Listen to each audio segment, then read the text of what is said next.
Hello students, good evening everyone. Welcome to Alpha Mentors. My name is Ishant और जैसा कि आप सभी को पता है हम क्लास 8 की ह्यूमैनिटीज़ को कवर कर रहे हैं। इसमें से आज का जो हमारा चैप्टर है वो हिस्ट्री का चैप्टर नंबर 7 है, जिसमें हम विमेंस, कास्ट और फिर रिफॉर्म्स के बारे में समझने की कोशिश करेंगे।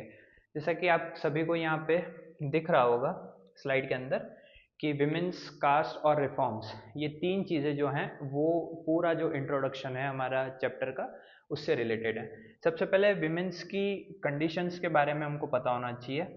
विमेंस की कंडीशंस क्या थी, ठीक है, या फिर विमेंस के साथ में जेंडर डिस्क्रिमिनेशन हुआ, अगर डिस्क्रिमिनेशन हुआ, या फिर जो भी बहुत सारे ऐसे रिचुअल्स थे जैसे सती प्रथा हो गया, उसी के साथ में विडो मैरिज हो गया और उनसे रिलेटेड कोई एक्ट आए, तो उन सब चीज़ों के बारे में आज हम डिस्कस करेंगे। ठीक है, तो विमेंस जो है एक इम्पोर्टेंट पार्ट है सोसाइटी का, जिसमें से पास की हिस्ट्री में यहाँ पे सती प्रथा जैसे जो रिचुअल्स थे उनको फॉलो किया जाता था। और उसी के साथ में जो हमारा सेकंड इम्पोर्टेंट पॉइंट होता है वो आता है कास्ट के बेसिस पे। यानी कास्ट के बेसिस पे क्या चीज़ें हमको देखने को मिलती हैं, डिस्क्रिमिनेशन देखने को मिलता है।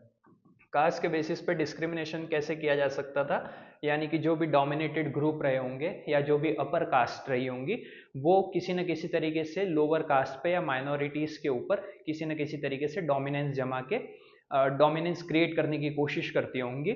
और इन सब के चलने के बाद विमेन से रिलेटेड या कास्ट से रिलेटेड जो भी रिफॉर्म्स आए, ठीक है, यानी कि कुछ एक्ट बने या फिर जो लॉज बने, उनसे रिलेटेड वो सारी चीज़ें हम आज की क्लास में डिस्कस करेंगे। तो सबसे पहले जो हमारा चैप्टर है वो बहुत ज़्यादा थ्योरेटिकल है, जिसमें से आपको पूरी स्टोरी को समझना बहुत ज़्यादा इंपॉर्टेंट है। कोई भी ऐसे फैक्चुअल डेटाज नहीं है चैप्टर के अंदर, बहुत ज़्यादा इंपॉर्टेंट ईयर्स नहीं है, बहुत ज़्यादा इंपॉर्टेंट डेट्स नहीं है। आपको जो है वो पूरा थ्योरी को समझना पड़ेगा, तभी आप जो है अच्छे आंसर्स इस चैप्टर से रिलेटेड लिख पाएंगे।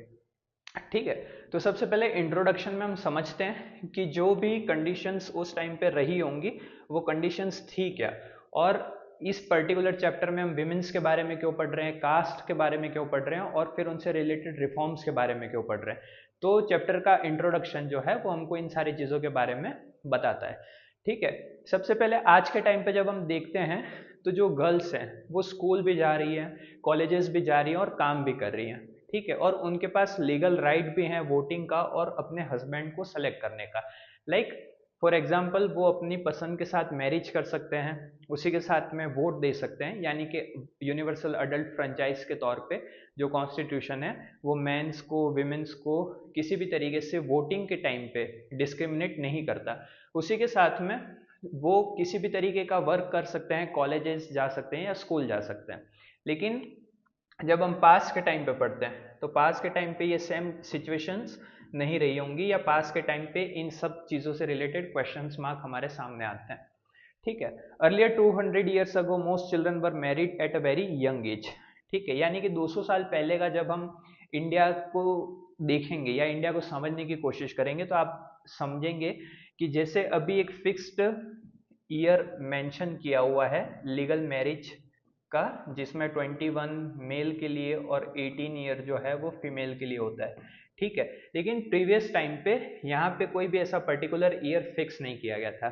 तो हमको क्या देखने को मिलता है, जो भी छोटे बच्चे थे या यंग एज के जो भी लड़का या लड़की हैं उनकी अर्ली एज में शादी हो जाती थी। पास की हिस्ट्री में जब हम बात करते हैं, man could Mary more than, अब कोई भी हिंदू से रिलेटेड, हिंदू कम्युनिटी से रिलेटेड कोई भी पर्सन है या मुस्लिम कम्युनिटी से रिलेटेड कोई भी पर्सन है, वो एक से दो शादियां, तीन शादियां कर सकता था उस टाइम पे। और उसी के साथ में जो विडो री मैरिज थी, विडो का मतलब होता है विधवा, विधवा विवाह जो था वो पूरी तरीके से बैन था, और जो सती प्रथा जैसे रिचुअल्स थे उनको फॉलो किया जाता था।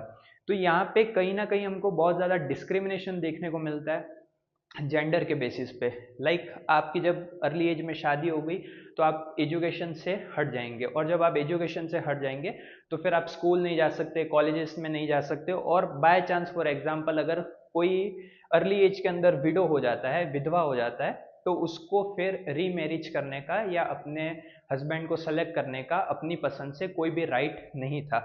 और उसी के साथ में जब वो विडो हो जाती थी लड़की या जो महिला थी वो, तो उसी के टाइम पे उसको सती जैसे रिचुअल्स को फॉलो करना होता था, यानी कि जो अपने हस्बैंड हैं, जो जिनकी डेथ हो गई है, और उन्हीं के साथ उनको जला दिया जाता था। तो ये बहुत ज़्यादा पास्ट की हिस्ट्री का एक डार्क चैप्टर हम कह सकते हैं। अब इन सारे रिचुअल से या इन सारी जो प्रोसेसेस थी उनसे रिलेटेड बहुत सारे लोग हमारे सामने आते हैं। राजा राम मोहन रॉय आते हैं, ईश्वर चंद्र विद्यासागर आते हैं, और वो कोई ना कोई रिफॉर्म्स लेकर आते हैं, कुछ ना कुछ रिफॉर्म्स को इंट्रोड्यूस करते हैं। उन रिफॉर्म्स को बहुत सारे लोग उसका विरोध भी करते हैं, लेकिन कहीं ना कहीं सिचुएशंस जो हैं वो पास्ट हिस्ट्री से प्रेजेंट के टाइम पे हैंडल होती हुई या सही होती हुई हमको नजर आती है।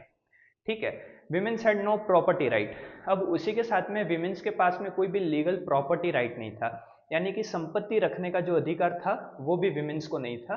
और उसी के साथ में जो एजुकेशन का एक्सेस था वो भी बहुत कम था, या तो उन्हें एजुकेशन दी ही नहीं जाती थी, या फिर बहुत लिमिटेड टाइम तक, 5th क्लास तक, 4th क्लास तक, इस तरीके से जो एजुकेशन है वो होने के बाद उनकी मैरिजेस हो जाती थी, शादी हो जाती थी, और उसी तरीके से उनकी एजुकेशन जो है वो पूरी नहीं हो पाती थी।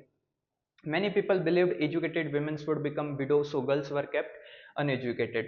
बहुत सारे लोग जो थे, एक पेट्रियार्कियल सोसाइटी, एक ऑर्थोडॉक्स सोसाइटी जो थी, वो उस टाइप की सोच रखती थी कि अगर जो विमेन्स हैं वो एजुकेटेड होती हैं तो वो जल्दी से विडो हो जाएंगी, और जो वो अपना प्रॉपर काम है, ठीक है, यानी कि घर का काम, उनको सही तरीके से नहीं कर पाएंगी, जिसकी वजह से बहुत सारे लोग जो थे, बहुत सारा जो मेल डोमिनेटेड सोसाइटी थी वो विमेन्स को अनएजुकेटेड ही रखता था। ठीक है, society was divided by caste with upper caste enjoying more powers and respect. अब इसी के साथ में जब विमेन्स के साथ में ये प्रॉब्लम चल रही थी, तो उसी के साथ में हमारे सामने कास्ट से रिलेटेड जो चीजें हैं वो सामने आती हैं। और वो क्या थी कि सोसाइटी जो थी वो अपर कास्ट और लोअर कास्ट के अंदर डिवाइडेड थी, यानी कि अपर कास्ट जो है, अपर कास्ट, और उसी के साथ में लोअर कास्ट। ठीक है, अब जो अपर कास्ट है उनके पास पावर है, ठीक है, क्या है, पावर है, और अपर कास्ट जो है वो एक तरीके से लोअर कास्ट के ऊपर डोमिनेंस जमाएगी, यानी कि मंदिरों में प्रवेश करने पर लोअर कास्ट को रोका जाएगा। ठीक है, जो उनका पानी है या पानी के जो भी सोर्सेस हैं उनको टच करने से रोका जाएगा। जो अपर कास्ट के लोग हैं वो लोअर कास्ट के साथ में बैठकर खाना नहीं खाएंगे, उनकी छुई हुई चीज़ों को जो है वो यूज़ में नहीं लेंगे। तो इसी तरीके से जब हम कॉन्स्टिट्यूशन को पढ़ते हैं और अनटचेबिलिटी को प्रोहिबिट करते हैं, तो ये सारी चीज़ें जो हैं वो पास की हिस्ट्री से रिफॉर्म होकर हमारे सामने आई है। ठीक है, तो यहाँ पे बताया गया कि सोसाइटी जब अपर कास्ट और लोअर कास्ट के अंदर डिवाइडेड थी, तो अपर कास्ट के जो लोग थे उनके पास पावर भी ज़्यादा थी, या फिर वो ज़्यादा पावर को एंजॉय करते थे लोअर कास्ट के कंपेयर में। Lower caste were threatened as untouchables and denied basic human rights. ठीक है, अब उसी के साथ में जो लोअर कास्ट थी उनको अनटचेबल्स या फिर जो उनके बेसिक ह्यूमन राइट्स थे वो भी नहीं मिलते थे, और उसी के साथ में उनको अनटचेबल ट्रीट किया जाता था, यानी कि जो अपर कास्ट के लोग थे वो लोअर कास्ट का छुआ हुआ कोई खाना नहीं खाते थे, या फिर जो वाटर के रिसोर्सेज हैं या कोई फंक्शन है या कोई सोसाइटी का रिचुअल है उसके अंदर ये जो सोसाइटी थी वो अपर कास्ट और लोअर कास्ट के अंदर पूरी तरीके से डिवाइडेड हो गई थी, यानी कि अपर कास्ट जो है वो लोअर कास्ट के साथ बिल्कुल भी किसी भी तरीके के रिचुअल में पार्टिसिपेट नहीं करेगी, ना ही कोई और चीज़ के अंदर पार्टिसिपेट करेगी। जिसके चलते फिर कुछ रिफॉर्म्स आते हैं, हमारे सामने डॉक्टर भीमराव अंबेडकर का नाम आता है, और जब वो फंडामेंटल राइट्स के बारे में, कास्ट के डिस्क्रिमिनेशन के बारे में कॉन्स्टिट्यूशन में ये सारी चीज़ें प्रोवाइड करते हैं, तो फिर ये सारे रिफॉर्म्स जो हैं वो प्रेजेंट के टाइम पे इंडिया के अंदर अभी हमको देखने को मिलते हैं, जो कि कास्ट के बेसिस पे बहुत ज़्यादा डिस्क्रिमिनेशन नहीं है। उसी के साथ में जो विमेंस हैं वो आज के टाइम पे उनके पास प्रॉपर्टी के राइट्स भी हैं, उसी के साथ में वो स्कूल्स जा पा रही हैं, कॉलेजेस जा पा रही हैं, अपनी पसंद से शादी कर सकती हैं, उसी के साथ में अपनी पसंद से जो वर्क है वो कर सकती हैं, और अगर वो कोई काम कर रही हैं तो वहाँ पर मेल और फीमेल से रिलेटेड यानी कि जेंडर के बेसिस पे उनके साथ किसी भी तरीके का डिस्क्रिमिनेशन नहीं किया जाएगा। ये सारी चीज़ें प्रेजेंट के टाइम पे, लेकिन पास्ट के टाइम पे सोसाइटी कैसी थी वो भी हमने समझा। उसी के साथ में अब वर्किंग टुवर्ड चेंजेस, तो हमारा जो चैप्टर है वो पहले हमें इन सब चीज़ों के बारे में इंट्रोड्यूस करवा रहा है, और उसी के साथ में जो चेंजेस आए वो भी बता रहा है। तो अभी हमने जो समझा था वो विमेंस की या लोअर कास्ट की जो प्रॉब्लम थी या पास्ट की सोसाइटी में उनके साथ क्या क्या सिचुएशंस या उनकी कंडीशंस रही उनके बारे में था। लेकिन अब जो चीज़ें हैं कुछ ना कुछ चेंजेस हमको देखने को मिलते हैं, और वो चेंजेस कैसे होते हैं। तो in the early 19th century debates on social customs become more active. जैसे जैसे 19th सेंचुरी पास में आ रही थी या 19th सेंचुरी का जो स्टार्टिंग पीरियड था उसमें इन सोशल कस्टम से रिलेटेड, सोशल कस्टम मीन्स जो अभी हमने विमेंस और लोअर कास्ट के बारे में चीज़ें समझी, वो सारी चीज़ें जो हैं वो थोड़ी सी मोर एक्टिव होना स्टार्ट हो गई। यानी कि एक्टिव होने का मतलब अब जो भी चीज़ें थी उनके ऊपर डिबेट्स होने लगी थी, जो भी न्यूज़पेपर थे, ठीक है, जो भी पैम्पलेट्स थे, उनसे रिलेटेड चीज़ें जो हैं वो सोसाइटी के अलग अलग या इंडिया के जो अलग अलग रीजन्स हैं उनके अंदर बट रही थी, और लोगों को पता चल रहा था कि जो सारे सोशल कस्टम्स हैं उनके अंदर कुछ चेंजेस या कुछ रिफॉर्म्स लाने की ज़रूरत है। प्रिंटिंग टेक्नोलॉजी जो थी उसने इन चीज़ों को थोड़ा सा और इजी कर दिया। जैसे कि प्रिंटिंग टेक्नोलॉजी से जो बुक्स बन रही थी, जो न्यूज़पेपर बन रहे थे, जो पैम्पलेट्स बन रहे थे, वो एक तो चीप थे यानी कि सस्ते थे, और वाइडली अवेलेबल भी थे। यानी कि वाइडली अवेलेबल का मतलब इंडिया का ये पर्टिकुलर रीजन हम देखते हैं, और इंडिया के पर्टिकुलर रीजन में अगर मान लीजिए यहाँ पे कोई स्टेट है, ठीक है, यहाँ पे कोई पर्टिकुलर स्टेट है जहाँ पे कास्ट के बेसिस पे या विमेन से रिलेटेड कोई डिस्क्रिमिनेशन हो रहा है, लेकिन वो यहाँ पे कोई पर्टिकुलर स्टेट है, यहाँ के लोगों को नहीं पता होगा, क्योंकि उस टाइम पे सोशल मीडिया नहीं था। आज के टाइम पे जैसे इंस्टाग्राम है, फेसबुक है, व्हाट्सएप है, यूट्यूब है, जिनकी वजह से हम जो है वर्ल्ड के अंदर जो चीज़ें हो रही हैं, जो करंट अफेयर्स हैं, करंट न्यूज़ है, उनसे हम वो सारी चीज़ें हमको पता चल जाती हैं। लेकिन उस टाइम पे ये चीज़ें नहीं थी, जिसकी वजह से यहाँ पे जो भी प्रॉब्लम्स हैं वो इजीली ट्रांसफरेबल नहीं थी। तो क्या होता है कि जो प्रिंटिंग टेक्नोलॉजी है, प्रिंटिंग टेक्नोलॉजी जैसे ही इंट्रोड्यूस होती है 19th century, early 19th century के टाइम पीरियड में, तो वो क्या करती हैं, बुक्स, न्यूज़पेपर और पैम्पलेट जो होते हैं उनके अंदर अपनी बात कहना स्टार्ट करते हैं। यानी कि न्यूज़पेपर के अंदर विमेन से रिलेटेड कोई डिस्क्रिमिनेशन हो रहा है, लोअर कास्ट से रिलेटेड कोई डिस्क्रिमिनेशन हो रहा है, तो ये सारी चीज़ें उन न्यूज़पेपर के अंदर प्रिंट होती थी। और जब वो इंडिया के अलग अलग सेक्टर्स के अंदर बढ़ती थी, तो यहाँ पे जो अलग अलग लोग थे उनको इन सब से रिलेटेड जो भी चीज़ें हैं वो पता चलनी स्टार्ट हो जाती हैं। Ordinary people could now read, right and express their idea in their own languages, ठीक है। तो अभी हमने समझा कि इंडिया का जो पर्टिकुलर रीजन ये है, यहाँ पे मान लीजिए कोई एक अलग लैंग्वेज बोली जाती है, लेकिन यहाँ पे कोई एक अलग लैंग्वेज बोली जाती है।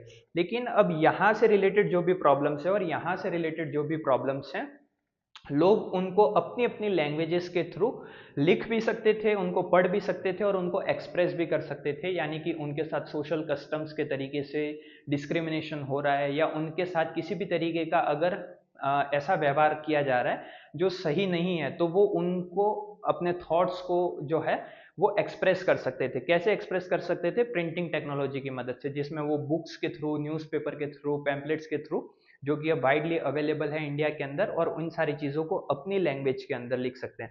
जैसे कि महाराष्ट्र के रीजन में मराठी बोली जा रही है और बंगाल के रीजन में बंगाली बोली जा रही है, तो वहाँ के जो पर्टिकुलर लोग हैं वो अपनी अपनी लैंग्वेज में इन सारी चीज़ों को एक्सप्रेस कर रहे थे। Social, political, economical and religious issue were openly discussed in cities. अब सोशल इशू क्या हो सकता है? जो भी विमेंस के साथ में, लोअर क्लासेस के साथ में या लोअर कास्ट के साथ में जो भी डिस्क्रिमिनेशन हो रहा है। पॉलिटिकल यानी कि जो भी राइट्स उनको नहीं मिल रहे हैं, जैसे कि प्रॉपर्टी का राइट नहीं मिल रहा था, वोटिंग का राइट नहीं था। उसी के साथ में जो इकोनॉमिकल और रिलीजियस इशू थे, यानी कि हिंदू मुस्लिम कम्युनिटी से रिलेटेड कोई इशू है या पर्टिकुलर किसी रिलीजन से रिलेटेड इश्यूज हैं, और उसी के साथ में जो इकोनॉमिक इश्यूज हैं, उन सब चीज़ों को अब ओपनली डिस्कस किया जा रहा था। ओपनली डिस्कस कैसे किया जा रहा था? जैसे कि फॉर एग्जांपल इंडिया के ईस्ट रीजन में, इस रीजन के अंदर कोई पर्टिकुलर एक प्रॉब्लम चल रही है, लेकिन वो प्रॉब्लम पहले के टाइम पे, यानी कि प्रिंटिंग टेक्नोलॉजी के आने के टाइम से पहले, या जब लोग जो हैं वो बुक, न्यूज़पेपर या पैम्पलेट्स के थ्रू अपने जो आइडियाज़ हैं, अपने जो थॉट्स हैं, उनको एक्सप्रेस नहीं कर पा रहे थे, उनसे पहले ये इसी जगह पे होती और इसी जगह तक लिमिटेड थी, यहाँ से आगे नहीं बढ़ पा रही थी। लेकिन अब ये चीज़ें जैसे जैसे आगे की तरफ ग्रो होती हैं और आगे की तरफ इंडिया के अदर रीजन्स के अंदर जाती हैं, तो ये सारी चीज़ें अलग अलग सिटीज़ के अंदर और रूरल जो भी एरियाज थे उनके अंदर डिस्कस की जाने लगी थी। तो ये पहला चेंज था। तो आपसे पूछे कि विमेन कास्ट और रिफॉर्म से रिलेटेड जो भी चेंजेस आने स्टार्ट हुए, वो कैसे स्टार्ट होते हैं, या चेंजेस के बारे में अगर आपको इंट्रोडक्शन लिखना है तो आप printing technology, early 19th century के एग्जाम्पल्स, और उसी के साथ में जो ऑर्डिनरी पीपल्स थे वो कैसे अपने थॉट्स को डिस्कस कर रहे थे, और उसी के साथ में सोशल, पॉलिटिकल, इकोनॉमिकल और रिलीजियस जो भी इश्यूज थे उनको कैसे एक्सप्रेस किया जा रहा था, कैसे डिस्कस किया जा रहा था, इन सब चीज़ों को अपने आंसर्स में लिख सकते हैं। ठीक है। This discussions helps in forming movement for social changes, many debates were led by Indian social reforms. अब ये जो भी डिस्कशंस थे वो क्या कर रहे थे कि जो ये मूवमेंट्स बन रहे थे जो कि सोशल चेंजेस से रिलेटेड थे, यानी कि विमेंस की जो कंडीशंस थी, या जो भी लोअर कास्ट की कंडीशंस थी उनको चेंज करना, यानी कि वो हमारा सोशल चेंज हो गया। और इन सोशल चेंजेस को जो मूवमेंट्स बना रहे थे उनमें ये डिस्कशन जो हैं वो बहुत ज़्यादा हेल्प कर रही थी। और उसी के साथ में जो बहुत सारी डिबेट्स थी वो क्या कर रही थी, इन सोशल रिफॉर्म्स का काम कर रही थी। यानी कि ये जो डिबेट्स हैं वो जैसे जैसे इंट्रोड्यूस हो रही थी, जैसे जैसे लोगों को इन सब चीज़ों के बारे में पता चल रहा था, तो ये एक तरीके से यहाँ पे रिफॉर्म्स की तरह काम कर रहे थे। रिफॉर्म्स यानी कि सुधार के तरीके से काम हो रहा था। ठीक है, अब हमारे सामने पहले जो एक नाम आता है, सबसे इंपॉर्टेंट नाम है चैप्टर के अंदर और इनसे रिलेटेड क्वेश्चन पूछा जा सकता है, राजा राम मोहन रॉय। ठीक है, तो राजा राम मोहन रॉय क्या करते हैं, ब्रह्म सभा, फिर जिसको बाद में ब्रह्म समाज नाम दिया गया था, वो कलकत्ता के अंदर सेटअप करते हैं। यानी कि एक तरीके से एक ऑर्गेनाइजेशन थी छोटे लेवल पे जिसको राजा राम मोहन राय जो है वो बनाते हैं। और उसी के साथ में वो क्या करते हैं, जो भी वेस्टर्न एजुकेशन थी, ठीक है, वेस्टर्न एजुकेशन को वो सपोर्ट करते हैं and work for women's freedom equality and education. अब विमेंस के साथ में प्रॉब्लम क्या थी, विमेंस के साथ में सबसे पहले तो फ्रीडम की प्रॉब्लम थी। फ्रीडम की प्रॉब्लम कैसे, कि उन्हें स्कूल कॉलेजेस जाने से मना कर दिया जाता था, या उनकी जल्दी शादी करवा दी जाती थी, या सती प्रथा जैसे जो रिचुअल्स थे वो उनको फॉलो करने थे, जो उन्हें करने या नहीं करने वो उनके ऊपर डिपेंडेंट होता था। लेकिन उस तरीके की कोई भी फ्रीडम विमेंस के पास में नहीं थी। उसी के साथ में इक्वलिटी नहीं थी, यानी कि male dominated society, Orthodox society या पेट्रियार्कल सोसाइटी जो थी वो हमारे सामने आती है, तो वहाँ पे इक्वलिटी भी नहीं होगी। और उसी के साथ में एजुकेशन, अब स्कूल और कॉलेजेस में जाने के लिए जाने ही नहीं दिया जा रहा है जब, और एजुकेशन मिल ही नहीं पा रही, तो एजुकेशन से रिलेटेड भी उनके पास कोई राइट नहीं था। तो जो राजा राम मोहन रॉय ने ब्रह्म समाज कलकत्ता के अंदर जो इस्टेब्लिश किया था, वो क्या करता था कि वेस्टर्न एजुकेशन जो थी, यानी कि अभी भी ब्रिटिशर्स जो है, ब्रिटिशर्स जो डोमिनेंस है उनका, वो रूल चल रहा है, लेकिन उसी के साथ में बहुत सारे रिफॉर्म्स भी ऐसे आए जिससे वेस्टर्न एजुकेशन जो थी वो कहीं ना कहीं इंट्रोड्यूस होना स्टार्ट हो जाती है। और वेस्टर्न एजुकेशन जब इंट्रोड्यूस होती है तो वो जो विमेंस की फ्रीडम है, इक्वलिटी है, और उसी के साथ में विमेंस से रिलेटेड जो भी एजुकेशन है उनके ऊपर काम करना स्टार्ट कर देते हैं। Changing the life of widows, widows यानी कि विधवा, अभी हमने समझा था, और उसी के साथ में उनकी लाइफ से रिलेटेड जो भी चेंजेस है वो कैसे है इसको हम समझने की कोशिश करते हैं। Raja Ram Mohan Roy strongly oppose the suffering of widows. ठीक है, यानी कि जो भी विडोज की प्रॉब्लम थी, ठीक है, यानी कि उन्हें रीमैरिज नहीं करने दिया जाता था, या अर्ली एज में अगर कोई जो फीमेल है वो विडो हो जाती है तो उसे बाकी की जो लाइफ है वो अकेले ही बितानी है। ठीक है, तो इन सारी चीजों से और इन सारी प्रॉब्लम्स का जो स्ट्रांगली अपोज किया था वो किसने किया था, राजा राम मोहन रॉय ने किया था। ठीक है, उसी के साथ में ही started a campaign against the practice of sati. अब सती प्रथा से रिलेटेड जो भी प्रॉब्लम्स थी उनके अगेंस्ट में उन्होंने कैंपेन को स्टार्ट किया। ठीक है, तो यहाँ पे आपका जो वर्ड है कैंपेन वो आपको ध्यान रखना है। कैंपेन जो था वो सती प्रथा के अगेंस्ट में स्टार्ट किया था राजा राम मोहन रॉय ने। He proved through ancient text that sati had no religious approval. अब राजा राम मोहन रॉय जो हैं वो अगर किसी से ये कहें कि सती प्रथा जो है, या फिर जो भी विडोज रीमैरिज की जो भी प्रॉब्लम्स हैं, या विमेन से रिलेटेड, उनके एजुकेशन से रिलेटेड या उनके राइट से रिलेटेड जो भी प्रॉब्लम्स है वो गलत हैं, तो कोई भी लोग उनको आसानी से नहीं नहीं मानेगा। और इसी के चलते जो उन्होंने प्रीवियस या एंशियंट जो भी रिलीजियस अप्रूवल थे, ठीक है, एंशियंट टेक्स्ट के अंदर जो भी चीज़ें लिखी गई थी, यानी कि जो भी हमारे इतिहास में पहले से लिखा हुआ था, जो भी हमारे ग्रंथों में लिखा हुआ था, उन सब चीज़ों के अंदर बताया कि सती प्रथा जो है वो किसी भी तरीके का ऐसा कोई रिचुअल नहीं है जिसको रिलीजियस अप्रूवल करना ज़रूरी हो। यानी कि कहीं भी ऐसा नहीं लिखा गया कि सती प्रथा जो है उसको आपको फॉलो करना ही है। तो ये पूरी तरीके से इसके अगेंस्ट में थे। तो इनके जो रिफॉर्म्स थे वो इस तरीके से इंट्रोड्यूस किए जा रहे थे कि उन्होंने वेस्टर्न एजुकेशन के ऊपर थोड़ा सा जोर दिया, उसी के साथ में जो विडोज की प्रॉब्लम थी उनको स्ट्रांगली अपोज करना स्टार्ट करते हैं, और उसी के साथ में वो सती प्रथा के अगेंस्ट में कैंपेन को स्टार्ट करते हैं। British official supported him due to his scholarship and logic. अब जो ब्रिटिशर्स थे वो इंडिया में उस टाइम पे थे, और वो भी क्या करते हैं कि इनकी जो स्कॉलरशिप थी, इनकी जो नॉलेज थी, या जिस तरीके से ये इन सब चीज़ों के बारे में जो रिफॉर्म्स लाने की कोशिश कर रहे थे, उनमें राजा राम मोहन रॉय को सपोर्ट करते हैं।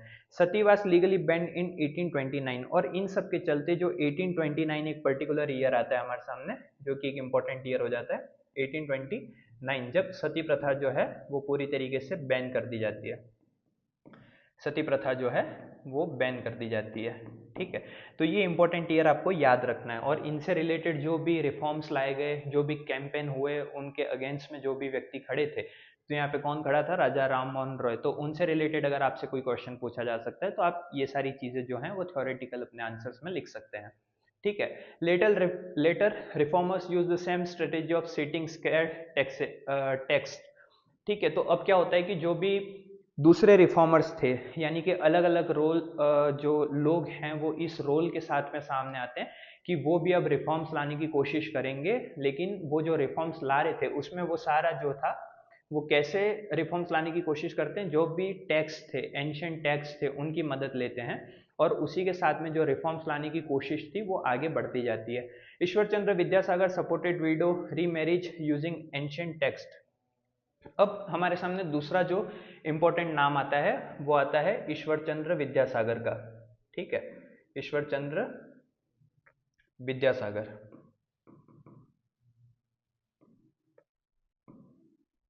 ईश्वर चंद्र विद्यासागर जो हैं राजा राम मोहन रॉय के बाद में चैप्टर के अंदर दूसरा इंपॉर्टेंट नाम है, तो आपको याद रखना चाहिए। और ये क्या करते हैं, जो भी विडो रीमैरिज थी यानी कि विधवा पुनर्विवाह जो कराया जाता था उसको सपोर्ट करने की कोशिश करते हैं कि अगर कोई फीमेल है जो अर्ली एज के अंदर विडो हो गई है तो उसकी रीमैरिज होनी चाहिए, जो भी आगे का टाइम है या आगे का जो भी फ्यूचर है उसका वो किसी के साथ में निकाल सके, जिसकी वजह से वो इनको सपोर्ट करते थे। और उसी का प्रूफ कैसे दिया जाता था? एंशिएंट जो टेक्स्ट थे, हमारे जो ग्रंथ वगैरह, जो हमारी पुरानी हिस्ट्री रही थी, उनसे रिलेटेड कोई भी डॉक्यूमेंट्स थे तो वो उनका यूज करते थे इसमें। A law permitting widow remarriage was pass in 1856। और उसी के साथ में अब जो एक इंपॉर्टेंट दूसरा ईयर आता है वो कौन सा था? 1856। 1856 के ईयर में क्या होता है कि विडो रीमैरिज से रिलेटेड जो है एक लॉ परमिट किया जाता है, यानी कि एक लॉ पास किया जाता है। ठीक है, reformers like Veeresalingam Pantulu and Swami Dayanand Saraswati supported the cause. अब यहाँ पे अलग अलग तरीके से रिफॉर्मर्स आ रहे हैं। रिफॉर्मर्स कैसे? जैसे कि वीर सालिंगम पंटुलू एंड स्वामी दयानंद सरस्वती जो हैं वो भी इन चीज़ों के अंदर, जो ईश्वर चंद्र विद्यासागर है, राजा राम मोहन रॉय हैं, और उसी के साथ में जो भी अलग अलग रिफॉर्मर्स हैं जो इन सब चीज़ों को ख़त्म करके जो रिफॉर्म्स लाने की कोशिश कर रहे हैं उनका सपोर्ट करते हैं। Despite laws widow remarriage remained rare due to social opposition and conservation. लेकिन बहुत सारे सोशल अपोजिशन होते हैं, जो कंजर्वेटिज्म लोग होते हैं, जो ऑर्थोडॉक्स सोसाइटी थी हमारी, जो पैट्रियार्कियल सोसाइटी थी, या जिनको ये रिफॉर्म्स सही नहीं लग रहे थे, उन सब के चलते ये जो भी विडो रीमैरिज से रिलेटेड जो भी प्रॉब्लम्स थी वो थोड़े लंबे टाइम तक रही। लेकिन आपको याद क्या रखना है? एक इंपॉर्टेंट ईयर याद रखना है 1856 का, ईश्वर चंद्र विद्यासागर का नाम याद रखना है, और उसी के साथ में राजा राम मोहन रॉय के जो उनसे रिलेटेड जो रिफॉर्म्स थे उनको याद रखना है। अब आता है girls begin going to school. ठीक है, तो reformers believe girls education was essential to improve women conditions. Problem किन के साथ थी? विमेंस के साथ में। विमेंस की कंडीशन से रिलेटेड क्या क्या प्रॉब्लम्स थी कि उनके पास प्रॉपर्टी का राइट नहीं है, उनके पास वोटिंग का राइट नहीं है, वो स्कूल नहीं जा सकती, कॉलेजेस नहीं जा सकती, अपनी पसंद से शादी नहीं कर सकती। तो ये सारी जो चीज़ें थी उनसे रिलेटेड रिफॉर्मर्स अब क्या करते हैं? गर्ल्स एजुकेशन को थोड़ा सा इम्प्रूव करने की कोशिश करते हैं कि जैसे ही गर्ल्स एजुकेशन जो है वो इम्प्रूव होना स्टार्ट होगी तो उसी के साथ में सोसाइटी के अंदर जो विमेंस की कंडीशन है वो इम्प्रूव होना स्टार्ट हो जाएगी। तो आज के टाइम पे, प्रेजेंट के टाइम पे जब हम देखते हैं तो विमेंस का भी काफ़ी इंपॉर्टेंट रोल हम देखने को हमको मिलता है। जैसे कि मिलिट्री के अंदर हो गया, यूपीएससी के अंदर बहुत सारी ऐसी जो फीमेल्स हैं वो आती हैं जो टॉपर हैं। उन सब के एग्जाम्पल्स हम यहाँ पे लिख सकते हैं अपने आंसर्स को अच्छा बनाने के लिए और सोसाइटी को बहुत अच्छे तरीके से समझने के लिए कि विमेंस की एजुकेशन क्यों बहुत ज़्यादा ज़रूरी है सोसाइटी को अच्छा बनाने के लिए। Vidyasagar and reformers in Bombay open the first girls school in the mid 19th century. अब विद्यासागर जो थे और दूसरे जो रिफॉर्मर्स थे वो क्या करते हैं? 19th सेंचुरी के मिड में, यानी कि मिड 19th सेंचुरी में बॉम्बे के अंदर पहली गर्ल्स स्कूल जो है उसको ओपन करते हैं, ताकि इनसे क्या होगा? विमेंस को एजुकेशन मिलेगी। ठीक है, विमेंस को एजुकेशन मिलेगी और उनकी कंडीशन में कुछ सुधार आ सकेगा। Many people oppose girls schooling fearing it would take girls away from home duties. अब बहुत सारे लोग जो थे, जो पेट्रियार्कियल सोसाइटी है, जिनकी जो सोच थी वो बहुत ज़्यादा ऑर्थोडॉक्स थी या लिमिटेड सोच थी, वो क्या समझते थे कि जो लड़कियां हैं वो सिर्फ अपने घर की जो ड्यूटीज हैं उनको पूरा करने के लिए ही बनी है। ठीक है, ऐसा प्रेजेंट के टाइम पे नहीं है। प्रेजेंट के टाइम पे भी बहुत सारे लोग ऐसा सोचते हैं, लेकिन हर चीज के प्रोज भी होते हैं, कॉन्स भी होते हैं। और उसी के साथ में जब हम पास की सोसाइटी के बारे में समझते हैं, तो पास की सोसाइटी में ये सारी जो चीजें थी वो बहुत ज्यादा थी। तो वो क्या करते हैं कि बहुत सारे लोग जो हैं वो गर्ल्स एजुकेशन से रिलेटेड जो भी स्कूल्स खोले गए थे, या जो लोग ये सोचते थे कि गर्ल्स की एजुकेशन जो है बहुत ज़्यादा इंपॉर्टेंट है, क्योंकि उसी से विमेंस की जो कंडीशन है सोसाइटी के अंदर वो सुधर सकेगी, उनका अपोज करना स्टार्ट कर देते हैं, यानी कि उसके विरुद्ध हो जाते हैं एक तरीके से। और वो ये सोचते हैं कि अगर लड़कियां जो हैं वो पढ़ लेंगी तो वो फिर होम की अपनी जो होम ड्यूटीज हैं उनको पूरा करने से पीछे हट जाएंगी। ठीक है, तो ये एक तरीके की पेट्रियार्कल सोसाइटी की तरफ हमको इशारा करता है। Due to restrictions most educated women's were taught at home और self educated, example Raj Sundari Devi. यानी कि अब क्या होता है कि बहुत सारे रेस्ट्रिक्शंस जो होते हैं वो विमेंस के ऊपर थे, यानी कि रिफॉर्म्स तो लाए गए थे। ठीक है, गर्ल्स एजुकेशन से रिलेटेड विमेंस की कंडीशन को सुधारने के लिए बहुत सारे रिफॉर्म्स तो लाए गए थे, लेकिन फिर भी बहुत सारे रेस्ट्रिक्शंस हमको वहां पे देखने को मिलते हैं। और इन सब रेस्ट्रिक्शंस के चलते जो बहुत सारी विमेंस थी जिनको पढ़ना था या जिनको पढ़ने के लिए सपोर्ट किया जा रहा था, वो क्या कर रही थी, अपने घर से ही खुद को एजुकेटेड करना स्टार्ट करती हैं, जिसका एक एग्जाम्पल राज सुंदरी देवी यहाँ पर लिखा गया है। वो एक अच्छा एग्जाम्पल है। अब क्या क्या हुआ था कि जैसे यहाँ पे जो भी चीज जो भी विमेंस थी वो अपने आप को घर से पढ़ना या खुद से पढ़ाना या खुद से समझना, ये ग्रुप बना के एक दूसरे को ये सारी चीजें जो हैं वो समझाना स्टार्ट करती हैं। Later Arya Samaj, Jyotirao Phule and Muslim reformers supported girls education through schools and literature. अब उसी के साथ में जो बहुत सारे रिफॉर्मर्स थे उसमें बहुत सारी विमेंस रिफॉर्मर्स भी थी, जो कि एक स्ट्रॉन्ग अपना जो लीड है वो लेकर हमारे सामने आती हैं, जिसमें से आर्य समाज जो था, उसी के साथ में जो ज्योतिराव फुले जो थी, और उसी के साथ में कुछ मुस्लिम रिफॉर्मर जो थे वो गर्ल्स की एजुकेशन को सपोर्ट तो कर रहे थे, और गर्ल्स की एजुकेशन को सपोर्ट करने के साथ साथ ही वो स्कूल्स या लिटरेचर के थ्रू उनको एजुकेटेड करने का काम भी कर रहे थे। ठीक है, यानी कि girls begin going to school में हमने हम क्या समझते हैं कि सबसे पहले जो रिफॉर्मर्स थे वो क्या करते थे, उनका क्या थिंकिंग था या उनका क्या थॉट था, जो गर्ल्स एजुकेशन है वो विमेंस की कंडीशन को सुधारने के लिए बहुत ज़्यादा इंपॉर्टेंट हो जाती है। तो पहला पॉइंट तो हमारा ये हो गया। सेकंड पॉइंट क्या हो गया कि विद्यासागर जो थे और उनके साथ जो रिफॉर्मर्स थे वो मिड 19th सेंचुरी के अंदर बॉम्बे के अंदर, मिड 19th सेंचुरी में बॉम्बे जो है वहाँ पे क्या करते हैं, स्कूल, पहली जो गर्ल्स स्कूल है उसको ओपन करते हैं। और उसी के साथ में जो बहुत सारे रेस्ट्रिक्शंस थे, बहुत सारे जो पेट्रियार्कल सोसाइटी के लोग थे वो इसको अपोज भी करते हैं। क्यों अपोज करते हैं, क्योंकि वो ये उनको ये डर था कि अगर लड़कियां जो हैं या विमेंस जो हैं वो पढ़ेंगी तो वो अपनी होम ड्यूटीज को पूरा नहीं करेंगी। और उसी के साथ बहुत सारे रेस्ट्रिक्शंस जब हमारे सामने आते हैं तो फिर विमेंस और जो सोसाइटी की जो गर्ल्स थी या जो उनका ग्रुप था वो क्या करता है, खुद को घर में पढ़ाना, खुद को घर के अंदर ही पढ़ाना एक दूसरे को स्टार्ट करते हैं, या जो भी एजुकेशन है वो एक दूसरे में बांटना स्टार्ट कर देते हैं, जिसका एग्जाम्पल हमने देखा था राज सुंदरी देवी।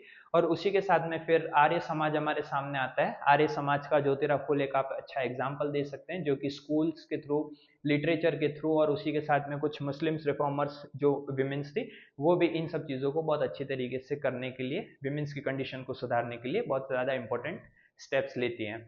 अब विमेंस राइट अबाउट विमेंस, यानी कि विमेंस जो थी, अब प्रिंटिंग के टाइम पे हमने पढ़ा था कि जो पैम्पलेट्स थे, बुक्स थे, न्यूज़पेपर थे, उनके थ्रू ये सारी चीज़ें एक दूसरे तक पहुंच रही थी।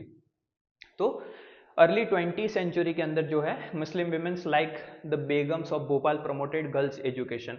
अब 20th सेंचुरी के टाइम पे क्या होता है, जो भोपाल बेगम्स थी, मुस्लिम विमेंस जो थी, वो गर्ल्स एजुकेशन को प्रमोट करना स्टार्ट करती हैं। उसी के साथ में यहाँ पे कुछ नाम है, Begum Rokeya Sakhawat Hossain started school for Muslim girls in Patna and Kolkata.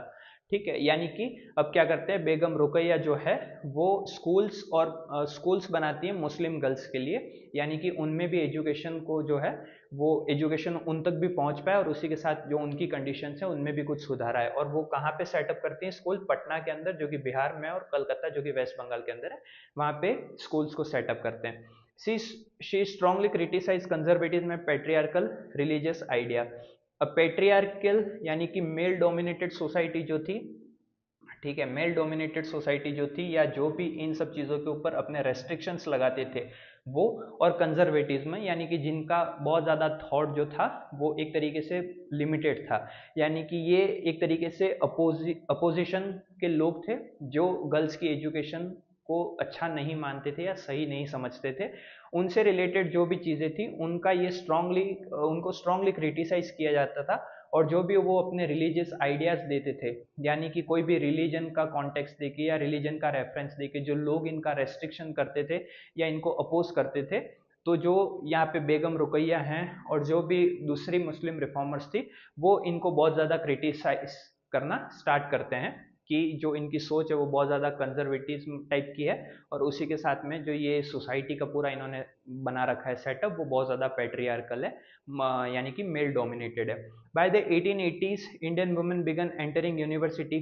अब क्या होता है 1880s के टाइम पे, 1880s एक पर्टिकुलर ईयर आता है हमारे सामने, इंपॉर्टेंट भी हो जाता है। क्यों वो इंपॉर्टेंट हो जाता है? क्योंकि इस टाइम से जो इंडियन विमेंस थी वो अब यूनिवर्सिटीज़ के अंदर एंटर करना स्टार्ट करती है, यानी कि जो उनको एजुकेशन के लिए स्कूल नहीं भेज रहे थे, कॉलेजेस नहीं भेज रहे थे, वो अब स्कूल भी जा रही हैं, एजुकेटेड भी हो रही हैं, और उसी के साथ में इन सब रिफॉर्म्स की मदद से 1880s के टाइम पे जो हैं अब वो यूनिवर्सिटी में जाके अपनी जो आगे की स्टडीज़ हैं उनको पूरा कर सकती हैं। Women's trained as doctor, teachers and writers. ठीक है, अब विमेंस जो हैं उनको कैसे ट्रेंड किया जा रहा था? तो उनको डॉक्टर की पढ़ाई करवाई जा रही थी, टीचर्स बनाया जा रहा था, और उसी के साथ में राइटर्स बनाया जा रहा था। तो राइटर्स जो हैं वो क्या करेंगे, इन रिफॉर्म्स को और अच्छे तरीके से लिख करके और लोगों तक पहुंचा करके इस पूरे सेटअप को अच्छे तरीके से बना सकते हैं। लाइक फॉर एग्जांपल कोई विमेन है जो पढ़ लिख के राइटर बने हैं, और अब वो अगर अपने जैसी किसी विमेन को देखती है जिसकी सोसाइटी के अंदर कंडीशन बहुत अच्छी नहीं है, तो वो उनसे रिलेटेड जो भी आर्टिकल्स हैं वो न्यूज़पेपर के अंदर, पैम्पलेट्स के अंदर या अपनी बुक्स के अंदर लिख सकती हैं। और जब लोग उनको पढ़ेंगे तो ये जो पेट्रियार्कियल और कंजर्वेटिज्म टाइप की जो सोच थी लोगों की, जो थॉट्स थे, वो कहीं ना कहीं चेंज होंगे और विमेंस की जो कंडीशन है उनमें सुधार आएगा। ताराबाई शिंदे रॉट स्त्री पुरुष तुलना, क्रिटिसाइजिंग मेल डोमिनेटेड सोसाइटी। उसी के साथ में ताराबाई शिंदे का हमारे सामने एक एग्जाम्पल आता है। ताराबाई शिंदे क्या करती हैं? स्त्री पुरुष तुलना, यानी कि स्त्री पुरुष तुलना, यानी कि दोनों का कंपेयर करती है, मेल फीमेल का कंपेयर करके एक बुक या फिर अपना कोई एक पैम्पलेट या अपना कोई आर्टिकल लिखती हैं और उसमें क्रिटिसाइज करती हैं जो भी मेल डोमिनेटेड सोसाइटी थी उसको। उसी के साथ में Pandit Ramabai expose the suffering of upper caste Hindu womens. ठीक है, पंडित रमाबाई, पंडित जो लिखा हुआ है पंडिता रमाबाई, तो अब पंडित हैं, ये अपर कास्ट से बिलोंग कर रहे हैं। ठीक है, तो वो अपर कास्ट से बिलोंग होने के बाद में भी जो अपर कास्ट की हिंदू विमेंस थी उनसे रिलेटेड जो भी उनकी सफरिंग्स थी या उनकी जो प्रॉब्लम्स थी उनको एक्सपोज करना स्टार्ट करती है। यानी कि यहाँ पे कास्ट के बेसिस पे डिस्क्रिमिनेशन तो था ही सही, लेकिन कास्ट के बेसिस पे जो विमेंस के साथ में प्रॉब्लम्स थी उनको एक्सपोज करना स्टार्ट करती हैं। ठीक है, यानी कि अपर कास्ट के होते हुए भी वो अपर कास्ट के अंदर जो विमेंस के साथ में प्रॉब्लम है उसको एक्सपोज करना स्टार्ट करती हैं, और ये भी बहुत इंपॉर्टेंट रिफॉर्म्स उस टाइम पे हो जाता है हमारे सामने। She founded a widows home in Poona to help women become self reliant. ठीक है, यानी कि अब वो क्या करती हैं? विडोज होम बनाती हैं, यानी कि विधवा गृह बनाती हैं जिसके अंदर वो सारी महिलाएं जिनकी कंडीशंस अभी बहुत ज़्यादा अच्छी नहीं है या जो भी विडोज हैं उनको हेल्प मिलेगी और वो खुद से कुछ कर पाएंगी। इस तरीके से कुछ इंपॉर्टेंट स्टेप्स जो हैं वो इनके थ्रू लिए जाते हैं। ठीक है, orthodox group oppose women reforms fearing loss of tradition and culture. अब ऑर्थोडॉक्स ग्रुप यानी कि जो भी बहुत ज़्यादा लिमिटेड थॉट्स थे, जिनके जो भी बहुत ज़्यादा डोमिनेटेड मेल डोमिनेटेड सोसाइटी थी या जो भी इन सब चीज़ों को सही नहीं मानते थे, वो क्या करते थे? जो भी विमेन से रिलेटेड रिफॉर्म्स लाए गए थे उनका अपोज करना स्टार्ट करते हैं, यानी कि उनके विरुद्ध हो जाते हैं, अगेंस्ट में हो जाते हैं। और वो ये सोचते हैं कि अगर इस तरीके से विमेन से रिलेटेड रिफॉर्म्स अगर आते हैं, ठीक है, तो वो अपने ट्रेडिशन को या अपना जो कल्चर है, जो उनका पुराना कल्चर है, जो उनके लिए सही है, लेकिन वो ये नहीं जानते थे कि उनका जो कल्चर और ट्रेडिशन है वो बहुत ज़्यादा लिमिटेड है या बहुत ज़्यादा कंजर्वेटिव है, पेट्रियार्कल है, ऑर्थोडॉक्स है। उस टाइप के जो कल्चर या ट्रेडिशन थे उनको खोने से डरते थे, और इसी की वजह से ये इस टाइप के जो विमेन से रिलेटेड रिफॉर्म्स आए थे उनका अपोज करना स्टार्ट करते हैं। Women's formed association and political groups demanding voting rights, education and equality. अब जब हम फर्स्ट में डिस्कस कर रहे थे चैप्टर को, तो हमने समझा था कि विमेन्स के पास में वोटिंग के राइट्स नहीं है, एजुकेशन नहीं था और इक्वलिटी नहीं थी। इक्वलिटी किसके बेसिस पे? जेंडर के बेसिस पे, यानी कि मेल डोमिनेटेड सोसाइटी है तो वहाँ पे जो मेल है वो बहुत ज़्यादा डोमिनेटेड करेंगे, पेट्रियार्कल सोसाइटी है, ऑर्थोडॉक्स ग्रुप है। ठीक है, तो वहाँ पे इक्वलिटी कहीं ना कहीं नहीं थी। उसी के साथ में एजुकेशन नहीं थी क्योंकि स्कूल कॉलेजेस में जाने नहीं मिल रहा था 1880s के टाइम पे जो है लड़कियां पहली बार यूनिवर्सिटीज जाती हैं, ठीक है, और उसी के साथ में वोटिंग राइट्स भी उनको नहीं था, वोटिंग राइट्स यानी कि उनका पॉलिटिकल राइट्स भी नहीं है। तो ये सारी जो चीज़ें हैं वो अब कैसे चेंज होती हैं, जो विमेंस होती हैं वो एसोसिएशन को फॉर्म करती हैं और उसी के साथ में अपने कुछ पॉलिटिकल ग्रुप्स बनाती है जिसमें ये सारी चीज़ों की डिमांड करते हैं। किन चीज़ों की डिमांड करती हैं? वोटिंग राइट्स की, एजुकेशन की और उसी के साथ में इक्वलिटी की, ठीक है। अब है कास्ट एंड सोशल रिफॉर्म्स, यानी कि कास्ट जो था, अपर कास्ट लोअर कास्ट के बीच में जो डिस्क्रिमिनेशन हमने अभी स्टार्टिंग में समझा था, और उनसे रिलेटेड जो भी सोशल रिफॉर्म्स आए वो किस टाइप के थे। तो many social reformers criticise caste inequality in the 19th century. बहुत सारे जो सोशल रिफॉर्मर्स थे उन्होंने 19th सेंचुरी के टाइम पे क्या करना स्टार्ट कर दिया, जो कास्ट के बेसिस पे डिस्क्रिमिनेशन किया जा रहा था, ठीक है, कास्ट के बेसिस पे डिस्क्रिमिनेशन जो किया जा रहा था उसको अपोज करना स्टार्ट कर दिया, ठीक है। Ram Mohan Roy translated a Buddhist text that oppose caste discrimination.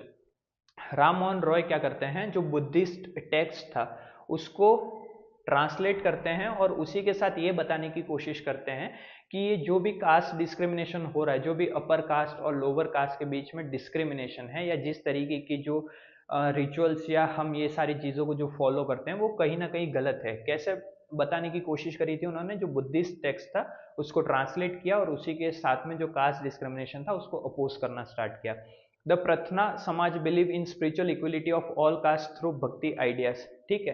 तो जो प्रार्थना समाज था वो क्या बिलीव करता था कि जो स्पिरिचुअल इक्वलिटी है सभी कास्ट की, वो भक्ति आइडियाज के साथ में, भक्ति आइडियाज को ले करके जो भी कास्ट के बेसिस पे डिस्क्रिमिनेशन है वो कोई ना कहीं जो है वो गलत है, रॉन्ग है। और उसी के साथ में कास्ट के बेसिस पे किसी भी तरीके का डिस्क्रिमिनेशन नहीं होना चाहिए, स्पिरिचुअल टाइप से या जो भी भक्ति आइडियाज थे उनको फॉलो करते हुए जो भी अपर कास्ट और लोअर कास्ट के बीच में डिस्क्रिमिनेशन था उनको कहीं ना कहीं खत्म किया जाए, या उनसे रिलेटेड जो भी प्रॉब्लम्स हैं उनमें कुछ रिफॉर्म्स लाने की जो नीड है उसको लाया जाए, ठीक है।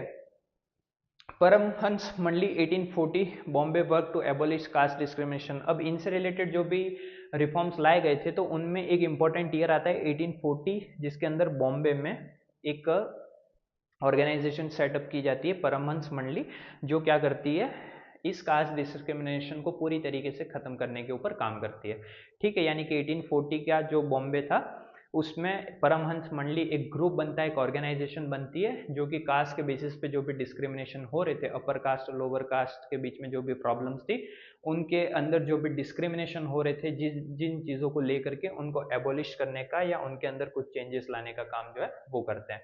Reformer challenge caste rules by breaking food and touch taboos often secretly. अब रिफॉर्मर्स क्या करते हैं, जो कास्ट के बेसिस पे डिस्क्रिमिनेशन था, कास्ट के बेसिस पे डिस्क्रिमिनेशन कैसे था, यानी कि जो फूड के बेसिस पे, यानी कि किसी का छुआ हुआ, लोअर कास्ट का छुआ हुआ फूड जो है वो अपर कास्ट के लोग नहीं खाते थे, या फिर टच अनटचेबिलिटी का जो भी क्राइटेरिया था उनको चैलेंज करना स्टार्ट करते हैं। यानी कि अब लोग जो हैं वो सब साथ में मिल करके खाना खा रहे हैं, कोई भी टचेबल सेंस में किसी के साथ भी डिस्क्रिमिनेशन नहीं करेगा। इन सारी चीज़ों को चैलेंज करते हुए जो रिफॉर्मर्स थे वो कास्ट डिस्क्रिमिनेशन को कम करने की कोशिश करते हैं, ठीक है। Christian missionaries open school for tribals and lower caste children's. अब क्रिश्चियन मिशनरीज यानी कि जो ब्रिटिशर्स थे, जो क्रिश्चियन लोग थे या क्रिश्चियन प्रचारक थे, मिशनरीज जो थे, वो क्या करते हैं, स्कूल को ओपन करते हैं, स्कूल्स बनाते हैं, और इन स्कूल्स के अंदर क्या होता है, जो भी लोअर कास्ट के लोग हैं या लोअर कास्ट के जो भी चिल्ड्रन हैं उनको एजुकेटेड किया जाएगा, उनको पढ़ाया जाएगा। यानी कि यहाँ पे जो एजुकेशन था वो भी लिमिटेड था, ठीक है। एजुकेशन जो था वो भी किससे रिलेटेड था, अपर कास्ट से, लोअर कास्ट को एजुकेशन का भी कोई राइट नहीं था। तो क्रिश्चियन मिशनरीज ये सारी चीज़ें जो हैं वो ला करके एक अच्छा सा रिफॉर्म हमारे सामने इंट्रोड्यूस करते हैं। Poor and low caste people migrated to cities and plantation for work and freedom from oppressions, ठीक है। यानी कि पुअर और लो कास्ट के जो पीपल थे वो क्या करते हैं, इन सब प्रॉब्लम्स के चलते माइग्रेट करना स्टार्ट करते हैं, यानी कि एक प्लेस से दूसरी प्लेस पे चले जाते हैं और वहाँ पे क्या करते हैं, प्लांटेशन जैसा काम करते हैं और अपने आप को फ्री पाते हैं। यानी कि जो भी बड़ी बड़ी सिटीज़ थी जहाँ पे इस तरीके के रिफॉर्म्स को अच्छी तरीके से इंट्रोड्यूस किया गया था, उन सारी जगहों पे ये सब लोग जो हैं वो माइग्रेट होना स्टार्ट होते हैं, और माइग्रेट होने के साथ साथ में इस तरीके का जो डिस्क्रिमिनेशन था उससे थोड़ा सा दूर चले जाते हैं। New opportunities like the army, और भी कास्ट डिस्क्रिमिनेशन को कम करने के लिए, उनसे रिलेटेड जो भी डिस्क्रिमिनेशन हो रहा है उसको कम करने के लिए क्या क्या रिफॉर्म्स होते हैं। तो आर्मी के अंदर जो महर रेजिमेंट्स है उसको इंट्रोड्यूस किया जाता है। अब महर कोई हो सकता है कि कोई लोअर कास्ट होगी या उस टाइम पे कास्ट के बेसिस पे जो डिस्क्रिमिनेशन हुआ होगा उसका पार्ट रही होगी, तो उसमें आर्मी के अंदर महर रेजिमेंट एक बना दी जाती है जो कि दलित्स को डिग्निटी और एम्प्लॉयमेंट गेन करने के अंदर मदद करती है। ठीक है, उसी के साथ में demands for equality and justice, यानी कि 19th century, by the late of the 19th century non Brahmin caste began movements for equality and justice. Non Brahmin यानी कि ब्राह्मण जो हैं वो अपने आप को अपर कास्ट का मानते थे और इसी जो कास्ट के बेसिस पे जो डिस्क्रिमिनेशन चल रहा था उसमें जो ब्राह्मण्स थे वो और लोगों के साथ में अनटचेबिलिटी को ट्रीट करते थे या कास्ट के बेसिस पे जो भी और चीज़ें डिस्क्रिमिनेशन होता था उनके अंदर पार्टिसिपेट करते थे। तो जो भी दूसरी नॉन ब्राह्मण कास्ट थी या जो भी लोअर कास्ट थी वो क्या करती है, इक्वलिटी के लिए, समानता के लिए और जस्टिस, न्याय के लिए 19th सेंचुरी के टाइम पे क्या करती है, मूवमेंट्स को स्टार्ट करती हैं, यानी कि अब इनसे लड़ने की तैयारी करती हैं या किसी न किसी तरीके से रिफॉर्म्स लाने की तैयारी करती हैं या कुछ चेंजेस लाने की तैयारी करती हैं।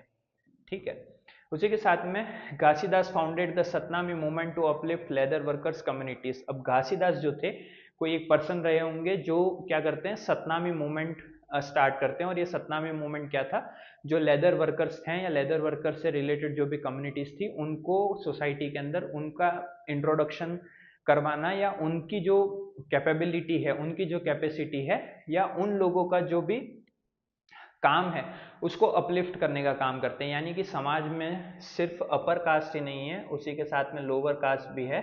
ठीक है, लोअर कास्ट भी है और लोअर कास्ट के साथ में जो भी डिस्क्रिमिनेशन हो रहा है उनके लिए जो भी रिफॉर्म्स लाए उसमें से जो सतनामी मूवमेंट है वो क्या करता है, जो लेदर वर्कर से रिलेटेड कम्युनिटीज थी उनको अपलिफ्ट करने का काम करता है सोसाइटी के अंदर, एक तरीके से उनको अच्छा बताने का या उनके साथ जो डिस्क्रिमिनेशन है उसको पूरी तरीके से बैन करने का काम करता है।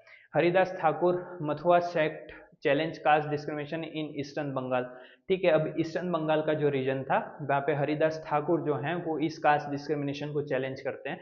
उसी के साथ में श्री नारायण गुरु from Kerala preached equality and unity of all humans. जो श्री नारायण गुरु थे केरला से वो क्या करते हैं कि इक्वलिटी और यूनिटी, यानी कि सभी ह्यूमंस जो हैं, ऑल ह्यूमंस, उनके बीच में इक्वलिटी और यूनिटी लाने का काम करते हैं, ना कि कास्ट डिस्क्रिमिनेशन जो है उसके अंदर रिफॉर्म्स लाएं, उनको बंद किया जाए।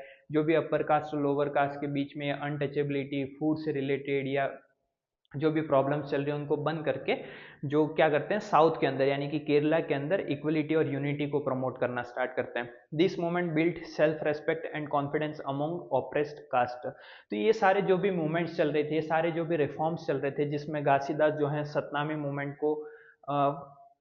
मूवमेंट को बनाते हैं, हरिदास ठाकुर जो हैं वो चैलेंज करते हैं कास्ट डिस्क्रिमिनेशन को, उसी के साथ में श्री नारायण गुरु जो हैं केरला से वो इक्वलिटी और यूनिटी को प्रमोट करते हैं। तो इन सब के चलते जो भी ऑप्रेस्ड कास्ट थी या जो भी लोअर कास्ट थी या जो भी डिस्क्रिमिनेट होते रहे थे बहुत टाइम तक, उनके अंदर कहीं ना कहीं कॉन्फिडेंस आता है और खुद के लिए सेल्फ रेस्पेक्ट आती है कि ये रिफॉर्म्स जो हैं वो कहीं ना कहीं उनकी हेल्प करेंगे उनकी जो सिचुएशन है, उनकी जो कंडीशन है उनको चेंज करने में। अब आती है गुलामगिरी। ठीक है, तो Jyotirao Phule 1827 was a strong leader against caste discrimination. 1827 के अंदर ज्योतिराव फुले जो हैं वो कास्ट डिस्क्रिमिनेशन को लेकर के एक स्ट्रॉन्ग लीडर जो हैं वो हमारे सामने आती है। यानी कि यहाँ पे क्या है, कास्ट डिस्क्रिमिनेशन है। ठीक है, कास्ट डिस्क्रिमिनेशन है। अब कास्ट डिस्क्रिमिनेशन जो है उससे रिलेटेड सारे रिफॉर्म्स जो हैं उसमें अलग अलग लोग अलग अलग तरीके से अलग अलग रीजन्स में काम कर रहे हैं। उसी तरीके से 1827 में ज्योतिराव फुले जो हैं वो भी एज अ स्ट्रॉन्ग लीडर हमारे सामने आती हैं। और कैसे सामने आती हैं कि कास्ट डिस्क्रिमिनेशन के अगेंस्ट में, यानी कि ये भी कास्ट डिस्क्रिमिनेशन जो हो रहा है उसके अंदर रिफॉर्म्स लाने की कोशिश करती है। He was educated in missionary schools and question caste injustice. वो ज्योतिराव फुले जो हैं वो मिशनरी स्कूल के अंदर एजुकेटेड होते हैं और कास्ट के बेसिस पे जो भी इनजस्टिस हो रहा है उसके रिलेटेड क्वेश्चंस करते हैं, यानी कि एक तरीके से रिफॉर्म्स लाते हैं। Phule challenge the Brahmins claim of Aryan superiority. Phule जो हैं वो ब्राह्मण का जो क्लेम था कि उनकी जो सुपेरियोरिटी है, ठीक है, यानी कि वो अपर कास्ट से बिलोंग करते हैं और इस बेसिस पे लोअर कास्ट के साथ में डिस्क्रिमिनेशन कर रहे हैं। तो इन सारी चीज़ों को वो जो क्लेम कर रहे थे उनके अपोज में, उनके अगेंस्ट में काम करना स्टार्ट करते हैं। He argued that Aryans were outsider who operates in indigenous peoples, यानी कि जो ब्राह्मण्स थे वो क्या कर रहे थे, आर्यन जो थे उनकी सुपेरियरिटी से मिले हुए हैं, यानी कि आर्यंस जो थे उनकी वजह से ब्राह्मण्स जो हैं वो अब कास्ट के बेसिस पे डिस्क्रिमिनेशन कर रहे हैं, या आर्यंस की वजह से कास्ट के बेसिस पे डिस्क्रिमिनेशन कर रहे हैं, इस तरीके के कोई भी रेफरेंस दिया करते थे। तो अब जो है ज्योतिराव फुले वो क्या करती हैं, इनको अपोज करना स्टार्ट करती हैं और वो कहती है कि आर्यंस जो थे वो इंडिया के नहीं थे या इंडियन सब कॉन्टिनेंट का पार्ट नहीं थे, वो आउटसाइडर थे और उन्होंने हमेशा से उन पीपल्स के ऊपर ऑप्रेस जो कास्ट थी, ऑप्रेस जो पीपल्स थे उनके ऊपर एक तरीके से गलत काम ही किया है। और वही अब आज के टाइम पे जो ब्राह्मण्स हैं वो लोअर कास्ट के साथ कर रहे हैं। तो इन सब से रिलेटेड जो भी रिफॉर्म्स हैं उनकी नीड होती है, और ये जब रिफॉर्म्स लाए जाएंगे तो कास्ट के बेसिस पे जो डिस्क्रिमिनेशन है वो कहीं ना कहीं कम होगा। ठीक है। Phule believed and land and power rightful belong to Shudras and Atishudras. Phule ये भी बिलीव करते थे कि जो लैंड है, जमीन जो है या जो पावर है वो सभी से एक तरीके से सभी के बीच में इक्वली बिलोंग करती है, जैसे कि जो शूद्रास हैं, अतिशूद्रास हैं, उनका भी उतना ही राइट है किसी भी लैंड के ऊपर या किसी भी पावर के ऊपर। यानी कि यहाँ पे जो कास्ट के बेसिस पे अगर कोई लैंड को कैप्चर किए हुए हैं या पावर को कैप्चर किए हुए हैं तो वो पूरी तरीके से गलत है। ही founded the Satyashodhak Samaj to promote cast equality. अब वो क्या करते हैं, सत्यशोधक समाज जो है उसको बिल्ड करते हैं, सत्यशोधक समाज को बिल्ड करते हैं और उसी के साथ में जो कास्ट के बेसिस पे इनइक्वलिटीज फैली हुई थी या जो डिस्क्रिमिनेशन फैला हुआ था उसको खत्म करने की कोशिश करते हैं और कास्ट के रिलेटेड जो भी इक्वलिटी है उनको प्रमोट करना स्टार्ट कर देते हैं। In 1873 he wrote Gulamgiri comparing caste oppression to slavery in America. 1873 के अंदर वो गुलामगिरी जो है उसको लिखते हैं और उसके अंदर बताते हैं कि जिस तरीके से अमेरिका के अंदर स्लेव्स जो हैं वो यूज किए जाते थे, जो अमेरिका के अंदर लोगों को नौकर बना के रखा जाता था, स्लेव बना के रखा जाता था, उसी तरीके से ये जो कास्ट के बेसिस पर डिस्क्रिमिनेशन है वो ट्रीट किया जा रहा है। तो वो कहाँ पे इन सब चीज़ों को लिखते हैं, गुलामगिरी के अंदर। कब लिखते हैं, 1873 के अंदर। His idea inspired later Dalit leaders like doctor Bhimrao Ambedkar, E V Ramaswamy Naicker. और उनके जो कास्ट के बेसिस पे रिफॉर्म्स थे, जो आइडियाज थे, जो थॉट्स थे और उन्होंने जो भी चीज़ों को लिखा था उन सब चीज़ों से बाद के जो दलित लीडर्स थे वो इंस्पायर होते हैं। और वो कौन कौन थे, डॉक्टर भीमराव अंबेडकर हो गए और ईवी रामास्वामी नेकर हो गए। यानी कि अब जो है इनके बाद इनके आइडिया से इंस्पायर होकर ये लोग जो हैं वो कास्ट से रिलेटेड जो भी रिफॉर्म्स थे या जो भी चीज़ें डिस्क्रिमिनेट की जाती थी उनके अंदर जो भी चेंजेस थे उनको लाने की कोशिश करते हैं। अब आता है हु कुड एंटर टेम्पल्स। तो टेम्पल्स के अंदर भी एंट्री करने से बहुत से लोग जो थे उनको मना किया गया था, या उनसे मंदिर के अंदर प्रवेश करने से भी बहुत से लोगों के बीच में डिस्क्रिमिनेशन की चीज़ें होती थी।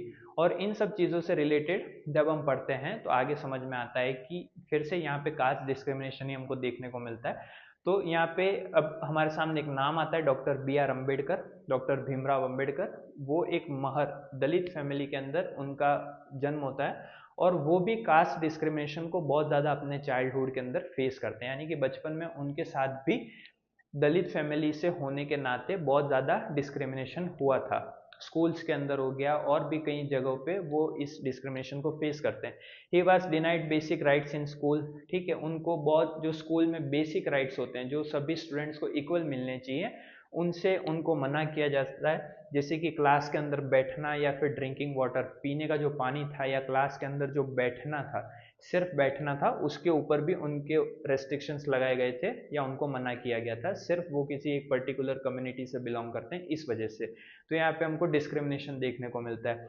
Ambedkar study in the United state through a fellowship. Ambedkar जो हैं वो फेलोशिप की मदद से अमेरिका के अंदर यूनाइटेड स्टेट के अंदर पढ़ाई करते हैं। In 1927 he began temple entry movements for Dalit. और 1927 के अंदर वो क्या करते हैं, दलित्स जो थे जिनको अब तक अपर कास्ट के हिसाब से या जो भी डोमिनेटेड ग्रुप था उनकी वजह से जो टेम्पल्स के अंदर एंट्री नहीं दी जाती थी, टेम्पल्स के अंदर एंट्री नहीं दी जाती थी, तो वो उसका मूवमेंट स्टार्ट करते हैं, उनके अगेंस्ट में लड़ते हैं। यानी कि 1927 में वो दलित्स को भी टेम्पल के अंदर एंट्री मिलनी चाहिए, इससे रिलेटेड जो रिफॉर्म्स हैं उनको इंट्रोड्यूस करने की कोशिश करते हैं। Between 1927-1935 he led 3 such movement to expose caste injustice and inequality. 1927 से लगा करके 1935 तक, यानी कि 8 साल के अंदर वो पर्टिकुलरली 3 ऐसे मूवमेंट्स जो हैं वो लेकर के आते हैं जिसमें वो कास्ट के बेसिस पे जो भी इनजस्टिस हो रहा है, इनइक्वलिटी हो रही है, डिस्क्रिमिनेशन हो रहा है, उसको एक्सपोज करते हैं। ठीक है। द नॉन ब्राह्मण मूवमेंट, ठीक है, अब जो भी अपर कास्ट से रिलेटेड प्रॉब्लम्स थी वो कहीं ना कहीं ब्राह्मण्स जो कम्युनिटी थी उनसे बहुत ज़्यादा रिलेट करती थी, और लोअर कास्ट में जो दलित्स हो गए या फिर जो भी मार्जिनलाइज सेक्टर्स हो गए उनसे रिलेटेड जो भी अनटचेबिलिटी जैसे क्राइटेरिया थे, या फिर उनके छुए उनको टेम्पल के अंदर एंट्री नहीं दी जाती थी, इन बेसिस पे जो भी डिस्क्रिमिनेशन किए जा रहे थे, इन बेसिस पे जो भी डिस्क्रिमिनेशन किए जा रहे थे उन सब चीज़ों में कहीं ना कहीं ब्राह्मण्स का नाम सबसे ऊपर आता है। ठीक है, यानी कि जो चैप्टर है उनमें इनसे रिलेटेड बहुत सारे ऐसे सीक्वेंस हमको बताए गए हैं जिसमें अब non Brahmin movement began in the early 20th century. तो जो भी अपर कास्ट लोअर कास्ट का प्रॉब्लम्स चल रही थी, जो भी डिस्क्रिमिनेशन चल रहा था, इनजस्टिस इनइक्वलिटी चल रही थी, उनसे रिलेटेड जो भी मूवमेंट है वो 20th सेंचुरी के अर्ली पीरियड के अंदर स्टार्ट हो जाते हैं। It was led by educated and influential non Brahmin cast. ठीक है, अब जो भी लोग ब्राह्मण कास्ट से बिलोंग नहीं करते थे लेकिन पढ़े हुए थे और उसी के साथ में इन्फ्लुएंशियल भी थे, जिनको लोग भी जानते थे और उसी के साथ में जिन्होंने एजुकेशन भी ले रखी थी, वो इन सारे मूवमेंट्स को लीड करना स्टार्ट करते हैं। Leaders argue that Brahmins were descendants of Aryan invaders. ठीक है, यानी कि लीडर्स जो थे वो ये आर्ग्यू करते थे कि जो भी आर्यंस इन्वेडर्स थे, यानी कि जो भी बाहर से आर्यंस आए थे और उन्होंने इन्वेड किया था इंडिया के अंदर, ये ब्राह्मण्स जो हैं वो उन्हीं के डिसेंडेंट हैं, यानी कि उन्हीं के बाद से ये इस तरीके से रूल कर रहे हैं या डिस्क्रिमिनेशन को आगे बढ़ा रहे हैं। दे claimed Dravidians were the original inhabitants of south India. South India के अंदर जो ओरिजिनल क्लेम क्या करते हैं कि जो द्रविडियंस थे वो ओरिजिनल इनहेबिटेंट्स हैं साउथ इंडिया के अंदर, ना कि आर्यंस हैं। E V Ramaswamy Naicker Periyar was the key leader of this movement. और साउथ के अंदर ये सारी जो भी प्रॉब्लम्स चल रही थी, जो भी मूवमेंट्स चल रहे थे या जो भी लीडरशिप चल रही थी, उसके अंदर जो हमारे सामने नाम आता है वो रामास्वामी नेकर या जिनको पेरियर भी बोला जाता है वो आता है। और वो ये बताते हैं कि इन सारे ये जो भी मूवमेंट्स हैं और ये जो भी आर्यंस इन्वेडर्स थे या द्रविडियंस जो थे साउथ के अंदर, साउथ इंडिया के अंदर इनहेबिटेंट थे, ये सारी चीज़ें जो लीड की जा रही थी या जिनकी लीडरशिप में की जा रही थी वो कौन थे? रामास्वामी नेकर पेरियर, जो कि एक की लीडर के तौर पे अपने आप को इंट्रोड्यूस करते हैं इस मूवमेंट के अंदर। Periyar left the Congress after witnessing caste based discrimination. Periyar जो है वो कांग्रेस जो थी उनकी फॉर्मेशन हुई थी उस टाइम पे, और उसके अंदर भी कास्ट के बेसिस पे जो भी डिस्क्रिमिनेशन हो रहे थे जिसकी वजह से ये जो लीडर्स थे या रिफॉर्मर्स थे पेरियर, वो क्या करते हैं? कांग्रेस को छोड़ देते हैं। He founded the self respect movement for dignity and equality. और वो क्या करते हैं? अपनी सेल्फ रेस्पेक्ट के लिए, अपनी डिग्निटी के लिए जो है वो मूवमेंट्स को स्टार्ट करते हैं, रिफॉर्म्स को इंट्रोड्यूस करना स्टार्ट करते हैं। Periyar criticise Hindu scriptures like Manusmriti, Gita and Ramayana. ठीक है, पेरियर जो है वो बहुत ज़्यादा जो हिंदू स्क्रिप्चर्स थे जैसे कि मनुस्मृति हो गया, गीता हो गया, रामायण हो गया, उसके बहुत बड़े आलोचक थे, यानी कि क्रिटिसाइजर्स थे। ठीक है, he believed religious supported caste and gender inequality। वो भी ये बिलीव करते थे कि जो भी रिलीजन है वो कास्ट या जेंडर की इनइक्वलिटी के बेसिस पे या उनसे रिलेटेड नहीं होना चाहिए, यानी कि किसी भी तरीके का इनजस्टिस जो है, इनजस्टिस जो है, ठीक है, कास्ट के बेसिस पे या फिर इनइक्वलिटी जो है, इनइक्वलिटी जो है या किसी भी तरीके के कास्ट के बेसिस पे जो डिस्क्रिमिनेशन हो रहा है, क्या हो रहा है? डिस्क्रिमिनेशन जो हो रहा है वो नहीं होना चाहिए, यानी कि ये पूरी तरीके से इसके अपोज में थे। और उसी के साथ में this movement cause debates, orthodox group defended caste and struggle continue today. और उसी के साथ में जो मूवमेंट हैं वो स्टार्ट होते हैं, रिफॉर्म्स जो हैं वो स्टार्ट होते हैं, और इन सब के चलते कई बार ऐसे डिबेट्स भी होती हैं कास्ट के बेसिस पे, विमेन से रिलेटेड या अपर कास्ट लोअर कास्ट के बेसिस पे जो इनजस्टिस इनइक्वलिटी डिस्क्रिमिनेशन हो रहा है।